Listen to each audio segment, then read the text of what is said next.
अस्सलामुअलैकुम भाईजान कैसे हैं आप? ठीक हैं?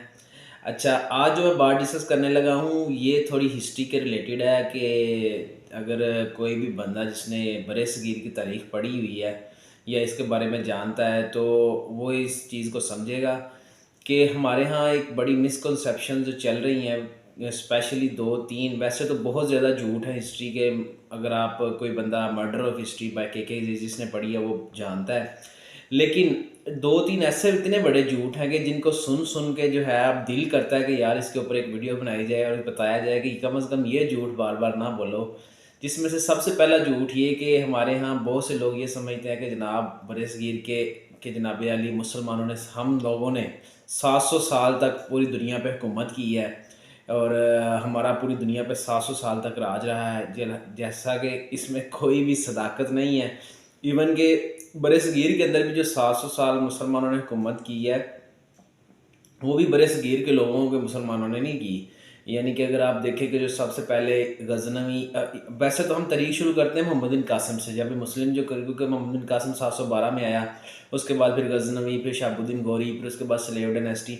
तो ये जितने भी लोग आए जिन्होंने इधर हुकूमत की हमारे ऊपर आके, बरे-सगीर के मुसलमानों के ऊपर, तो ये सारे के सारे इन्वेडर्स थे। यानी गज़नवी वो अफ़गानिस्तान से आया, गौरी भी उधर से आया, इसके अलावा जो है स्लेव डायनेस्टी वाले वो तुर्क थे सारे। उसके बाद जनाब लोदी डायनेस्टी, सदात डायनेस्टी, ये जितने भी लोग थे ये सारे सेंट्रल एशिया से आए। इवन के जो बाबर और मुग़ल सल्तनत के हम कहते हैं, बाबर और इसके बाद उसकी जो नस्ल है पूरी, बाबर, हुमायूँ, अकबर, वो जहांगीर, वो सारे के सारे ये सारे सेंट्रल एशिया के, उज़्बेकिस्तान, तुर्कमेनिस्तान, इन इलाकों के लोग थे जो इन्होंने इधर आके हुकूमत की।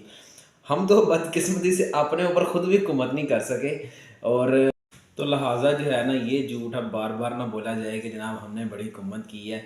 नो डाउट ये मुस्लिम्स ने हुकूमत की है, और लेकिन ये मुस्लिम वो मुस्लिम नहीं है, हम नहीं हैं, बल्कि ये दूसरे मुस्लिम्स हैं। और दूसरी बात कि हमें आज तक जो एक और चीज़ आप अब उनके मस्जिदों के अंदर भी सुनते हैं कि जनाब मोहम्मद बिन कासिम एक हीरो, गज़नवी एक हीरो, शहाबुद्दीन गौरी एक हीरो, लो जी फिराया गौरी।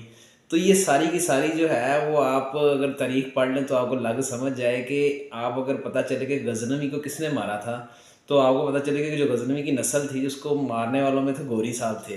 तो जो गौरी की नस्ल थी उनमें से उनको किसने मारा था बाद में, उसको तो गौरी को तो उसके ग़ुलाम ने मार दिया।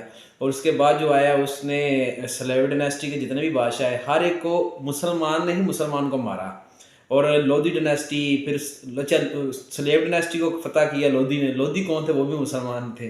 तो ये जितने भी जिनको हम ये हीरो कहते हैं सब ने, और मोहम्मद बिन कासिम को जो हम हीरो मानते हैं, मोहम्मद बिन कासिम को पता है किसने खाल के अंदर सी के वापस अरब भेजा था? वो भी मुसलमान ही थे। ठीक है? तो यूँ आप इनको हीरो भी ना ग्लोरीफाई करें, ये सारे के सारे पावर प्लेयर थे। इनके पास उस वक़्त ताकत थी और जिसकी वजह से उन्होंने इक़्तिदार सँभाला। तो लिहाजा इनको एक हीरो के तौर पे प्रेज़ेंट ना किया जाए, ये कोई हीरो-वीरो नहीं है।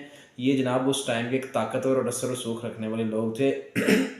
और तीसरा बड़ा झूठ जो मुझे हम सुनते हैं, किताबों में लिखा हुआ है कि कायद-ए-आज़म ने पाकिस्तान, अल्लामा इक़बाल ने पाकिस्तान का तस्वर पेश किया।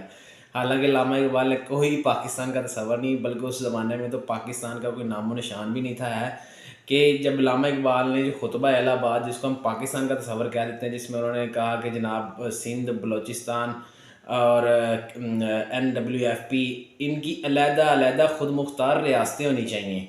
ये उन्होंने ये नहीं था कहा इन सबको मिला के एक रियासत होनी चाहिए। और हमने बाद में क्या किया कि वो जो इकबाल की बात थी उस उन जो उसने वर्ड स्टेट्स यूज़ किया था, यानी खुद मुख्तार रियासतों जमा, जिसको हम स्टेट की जमा स्टेट्स होती है, तो उसने स्टेट्स का वर्ड यूज़ किया था। उस सब को इकट्ठा करके स्टेट बना दिया कि ये इकबाल ने कहा था इन सब को मिलकर मिला के रियासत बना दो।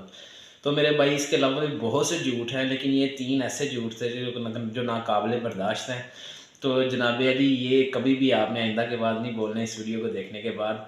बाकी अगर आप मर्डर ऑफ़ हिस्ट्री पढ़ें, इसके अलावा मर्डर ऑफ़ हिस्ट्री को भी छोड़ दें, आप फ़ौरन किसी भी बंदे की बुक जो वेस्टर्न राइटर है उनकी पढ़ें, और किसी की भी पढ़ें तो आपको बहुत सी ऐसी चीज़ें पता चलेंगी कि जो आज तक आप पढ़ते आ रहे हैं, लेकिन वो सारे का सारा झूठ का एक पलंदा था। और इस झूठ के पलंदे को हमने अपने सीनों में ऐसे समोया कि जैसे कोई इल्हामी किताब की हरूफ हैं। तो लिहाजा जब भी आप किसी चीज़ को पढ़ें सुने तो इसको जनाब मेरी थोड़ा तहकीक किया करें बाद में, क्योंकि जिस मुल्क के अंदर हम रह रहे हैं यहाँ बड़ा कुछ जहाँ आपको नज़र आता है होता हुआ ख़राब, तो वहाँ किताबों के अंदर भी बड़ा खिलवाड़ हुआ है। तो गुड लक, अल्लाह हाफिज़।